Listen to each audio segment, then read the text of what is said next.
नमस्कार मित्रांनो, संजय गांधी निराधार योजनेबद्दल एक अत्यंत महत्त्वाची माहिती आलेली आहे व माहिती काय आहे संपूर्ण आजच्या या व्हिडिओच्या मार्फत आपण बघणार आहोत कोणत्या जिल्ह्यात किती पैसे मिळाले आहेत। तर आताच DBTने 1500 रुपये जमा झाले अहमदनगर जिल्ह्यामध्ये। ही पहिली कमेंट आलेली आहे। दुसरी कमेंट आहे, माझी डिसेंबर व जानेवारीचे 3000 रुपये आलेले आहेत। कोणत्या जिल्ह्यात आहे याच्यात तुमचं नाव आहे का हे तुम्ही बघू शकतात। सिंधुदुर्ग कणवली येथे 3000 रुपये ऑक्टोबर व नोव्हेंबरचे आलेले आहेत आणि 1500 रुपये। तर मित्रांनो बघू शकता तुम्ही या कमेंटला तुम्ही वाचा हदगाव तालुका।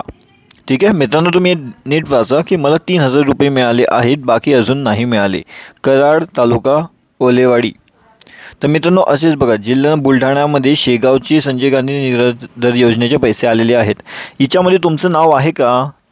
मला 4 महिन्याचे 6000 मिळाले। बघू शकता मित्रांनो तुम्ही इथं तुमच्या गावाचं इथं नाव आहे का व तुमच्या जिल्ह्यात हे पैसे मिळाले की नाही मिळाले हेही तुम्ही कमेंटच्या मार्फत खाली सांगू शकतात। निराधार 3 महिन्याचे होते ते 1 महिन्याचे आलेले आहेत त्यांना।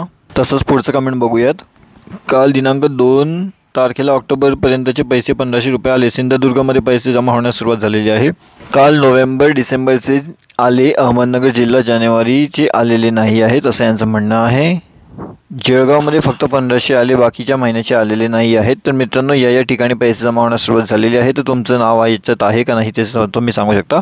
आम्हाला 3000 रुपये मिळाले, आता डिसेंबर महिन्याचे पैसे राहिलेले आहेत।